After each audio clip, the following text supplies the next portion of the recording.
नमस्कार दोस्तों, मेरा नाम रिजवाना शेख है। Rich dad cash flow quadrant, आर्थिक स्वतंत्रता की पूंजी बाय रॉबर्ट टी कियोसाकी। अध्याय 5 आगे शुरू करती हूँ। क्या आप निवेशक स्तर 1 पर हैं? यदि आपकी संपत्ति वाले कॉलम में कुछ नहीं है, आपके निवेशों से कोई आय नहीं हो रही है और आपके पास बहुत ज़्यादा दायित्व है, तो आप नीचे के स्तर से शुरू कर रहे हैं, 0 से। अगर आप बुरे कर्ज में गहराई तक डूबे हुए हैं, तो आपका सर्वश्रेष्ठ निवेश कर्ज से बाहर निकलना हो सकता है। कर्ज में गहराई तक डूबने में कुछ गलत नहीं है, जब तक कि आप निष्क्रिय ही नहीं बैठे हों। जब मैंने अपना पहला व्यवसाय गंवाया था, तो मैं लगभग $1 मिलियन कर्ज में था। इसे शून्य तक पहुंचाने में मुझे लगभग 5 साल तक लग गया। कई मायनों में अपनी गलतियों से सीखना और अपनी गलतियों की जिम्मेदारी लेना वह सबसे अच्छी शिक्षा थी जो मुझे मिल सकती थी। अगर मैंने अपनी गलतियों से नहीं सीखा होता, तो मैं आज वहाँ नहीं होता जहाँ मैं हूँ। किम और मैंने एक आसान योजना बनाई तथा एक वर्कबुक तैयार की, how we got out of bad debt. इसमें उस प्रक्रिया को स्पष्ट किया जिसका इस्तेमाल करके हम लाखों डॉलर के बुरे कर्ज से बाहर निकले। यह एक आसान, लगभग दर्द रहित प्रक्रिया है। इसमें बस थोड़े अनुशासन और सीखने की इच्छा की ज़रूरत होती है। क्या आप निवेशक स्तर 2 पर हैं?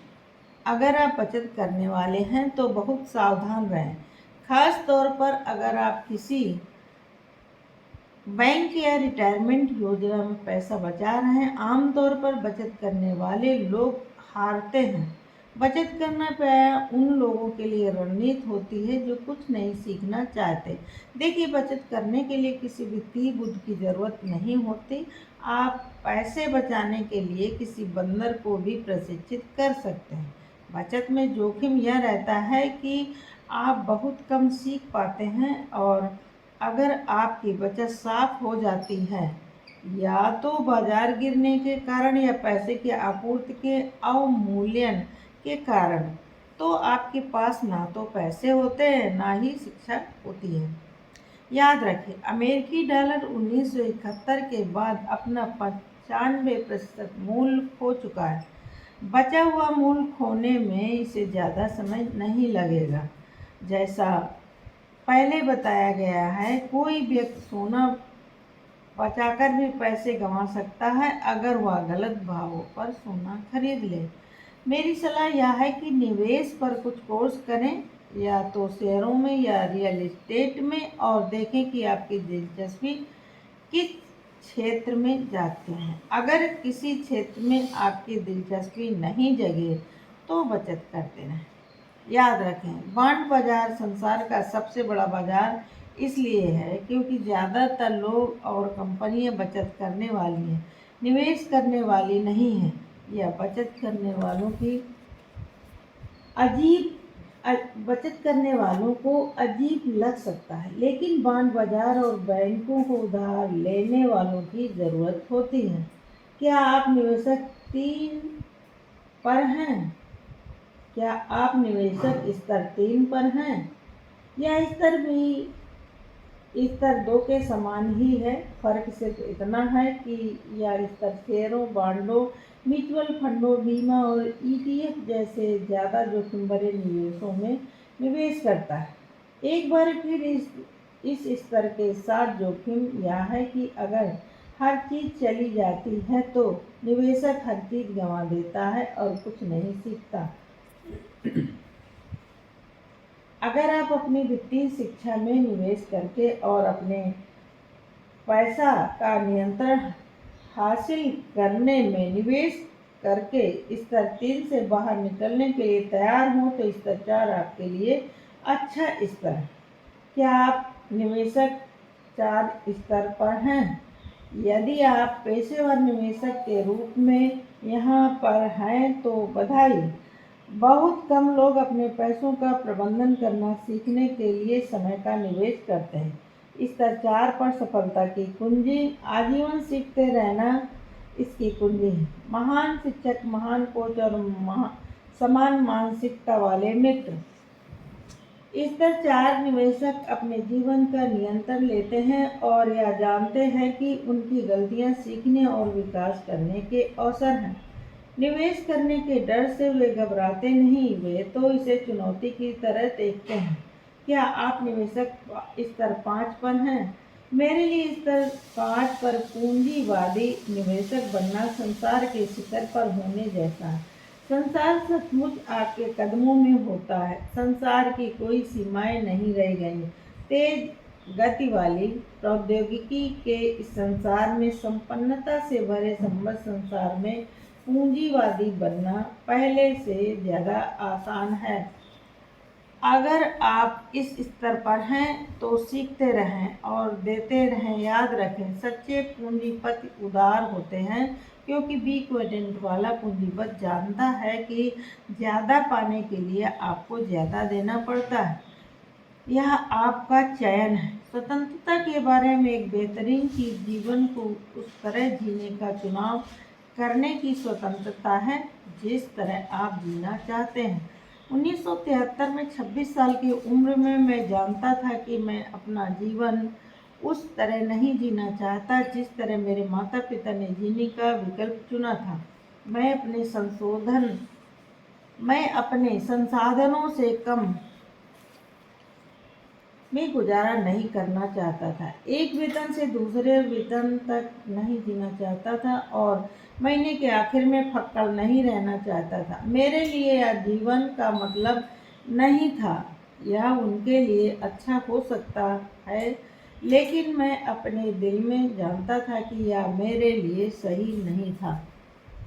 मैं यह भी जानता था कि ऊंची डिग्रियां लेने के लिए कॉलेज लौटकर जाना भी मेरे बस की बात नहीं थी।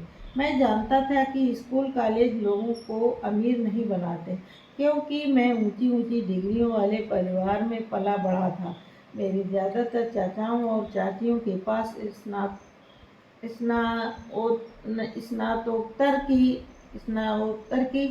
स्नातकोत्तर की उपाधि थी और कई के पास तो पीएचडी की उपाधि भी थी। मैं ई क्वाड्रेंट में भी कंपनी की सीढ़ी पर नहीं चढ़ना चाहता था, ना ही एस क्वाड्रेंट में कोई बहुत खास विशेषज्ञ बनना चाहता था। इसलिए मैंने वह मार्ग चुना जिस पर कम लोग चलते हैं। इसीलिए मैं उद्यमी तथा पेशेवर निवेशक बनने का निर्णय लिया। मैं पूरे संसार की यात्रा करने, व्यवसाय करने और निवेश करने की स्वतंत्रता चाहता था। यह मेरा चयन था। मैं इस मार्ग की सलाह हर तरह को नहीं देता हूँ, हर व्यक्ति को नहीं देता हूँ, लेकिन मैं यह सलाह जरूर देता हूँ कि आप खुद चुने। स्वतंत्रता यही है चुनाव की शक्ति।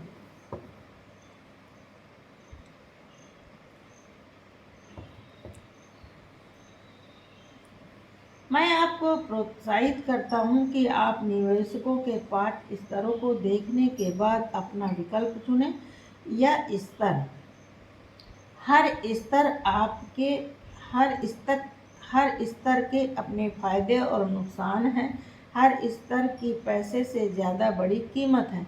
यदि आप स्तर 1, 2 या 3 का चुनाव करते हैं तो कई दूसरे लोग और 60 संगठन उन स्तरों पर आपके निवेश में मदद कर सकते हैं। 1977 में किम और मैं द रिच डैड कंपनी बनाए ताकि हम स्तर 4 और स्तर 5 के निवेशक बनने के इच्छुक लोगों को शैक्षणिक, खेल प्रोग्राम और कोच प्रदान कर सकें।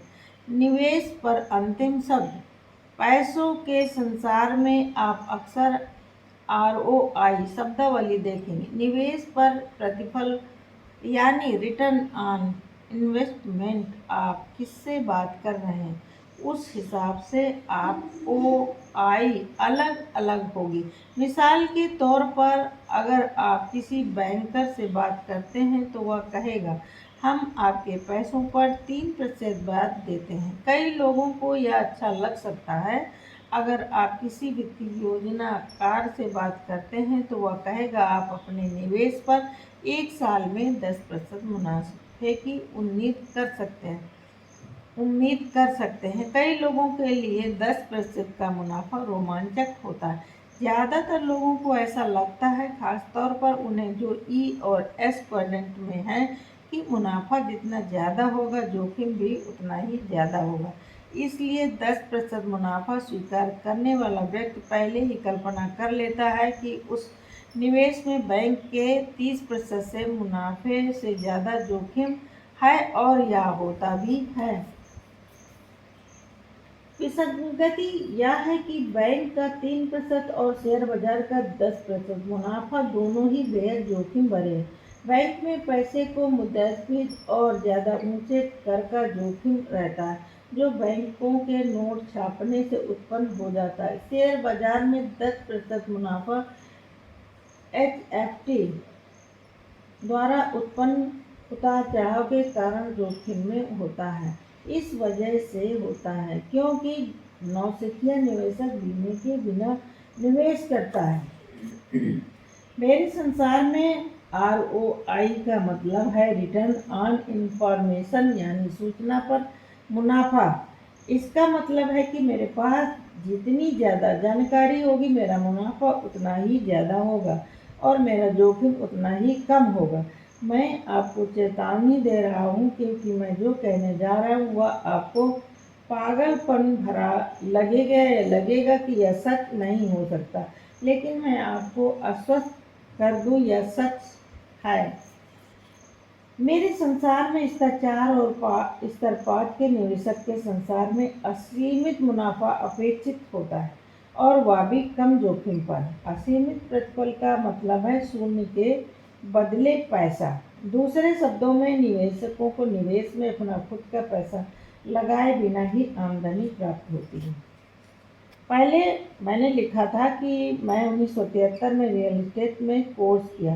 100 से ज़्यादा निवेशों को देखने के बाद मैंने माऊ के टापू पर मेरा पहला कांडो खरीदा, जिसमें 100% कर्ज से फाइनेंसिंग कराई गई थी, जिसका मतलब यह था कि मैंने अपने पैसों का इस्तेमाल नहीं किया था। हर महीने मेरी जेब में $25 का कैश फ्लो आ रहा था।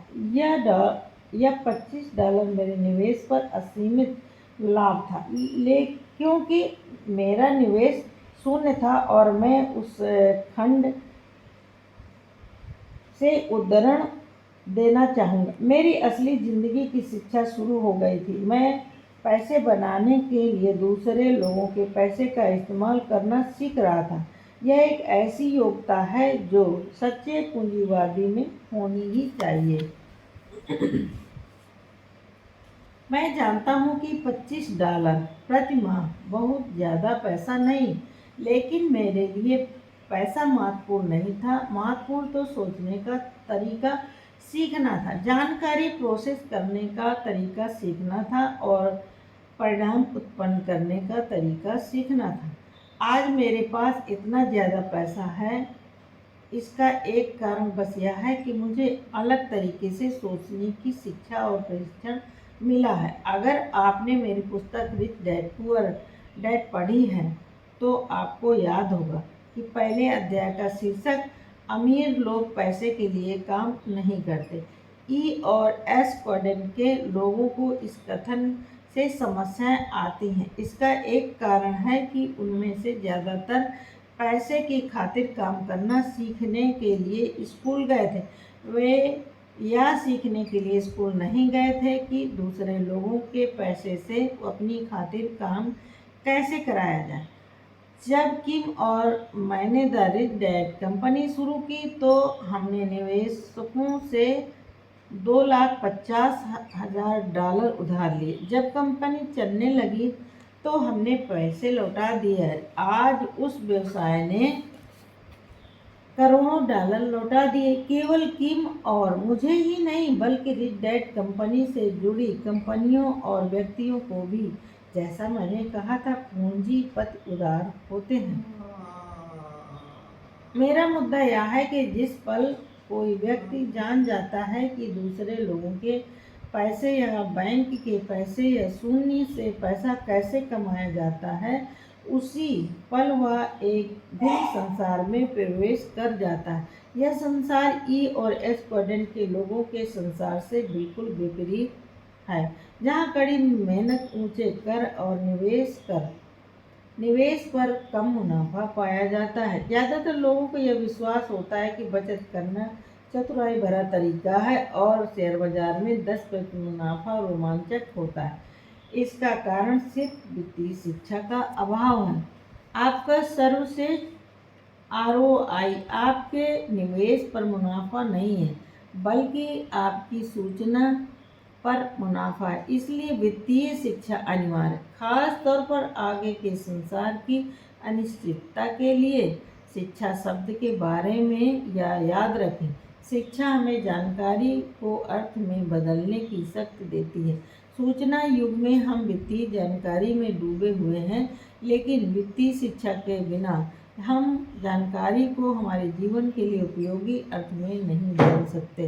अंत में मैं कहता हूँ कि आई क्वाड्रेंट आपके भविष्य के लिए सबसे महत्वपूर्ण क्वाड्रेंट है। आप आजीविका के लिए चाहे जो करते हो, आप आई क्वाड्रेंट में कितना अच्छा प्रदर्शन करते हैं, उसी से आपका भविष्य तय होगा। दूसरे शब्दों में, भले ही आप EIS क्वाड्रेंट में बहुत कम पैसे कमाते हो, लेकिन आई क्वाड्रेंट में वित्तीय शिक्षा, स्वतंत्रता और वित्तीय सुरक्षा का आपका टिकट है। मिसाल के तौर पर मेरी बहन बौद्ध नन है।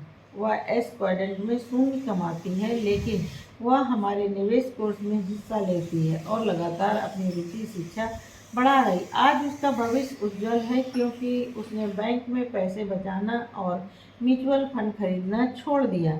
अब उसने रियल एस्टेट और चांदी में निवेश शुरू कर दिया।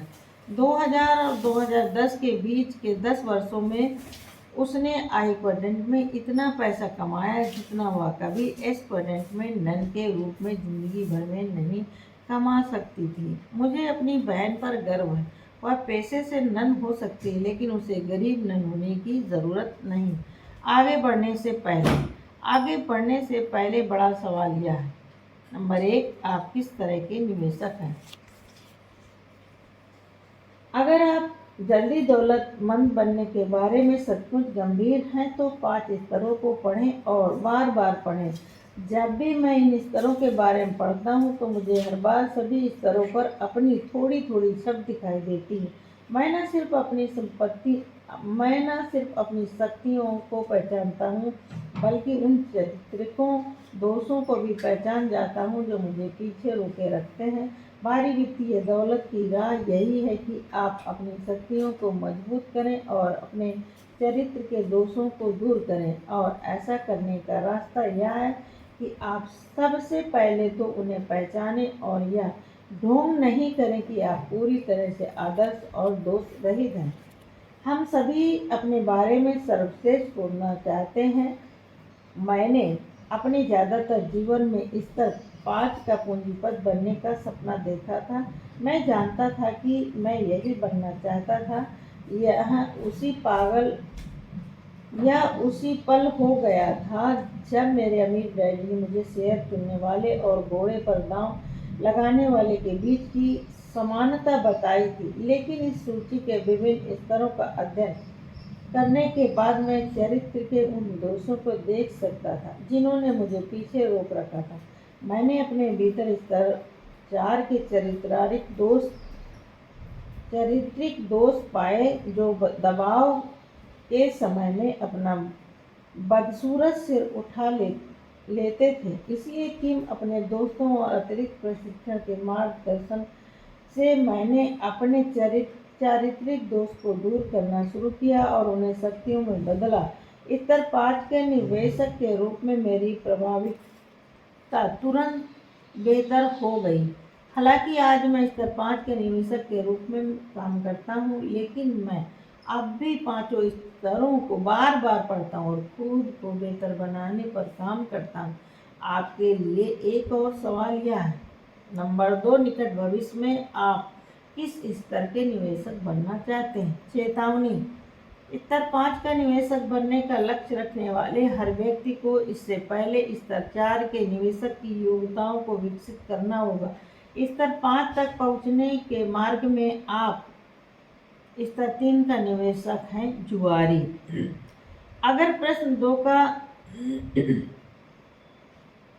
आपका जवाब भी वही है जो प्रश्न 1 का था, तो आप वहीं हैं जहां आप होना चाहते हैं। आप निवेशक के रूप में जहां हैं, अगर आप उससे कुछ खुश हैं तो आपको यह पुस्तक आगे पढ़ने की ज़्यादा ज़रूरत नहीं।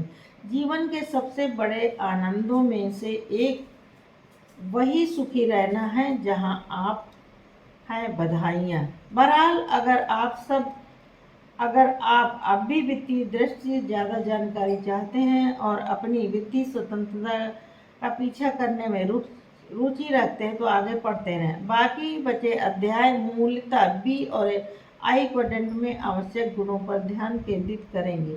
इन अध्यायों में आप सीखेंगे कैश फ्लो क्वाड्रेंट के बाएं हिस्से से दाएं हिस्से तक आसानी से और क्या जोखिम के साथ कैसे पहुंचा जा सकता है। बाएं से दाएं हिस्से का यह परिवर्तन उन अमूर्त संपत्तियों पर केंद्रित होगा जो दाईं तरफ की मूर्त संपत्तियों को संभव बनाती हैं। आगे बढ़ने से पहले मेरा आखिरी सवाल है।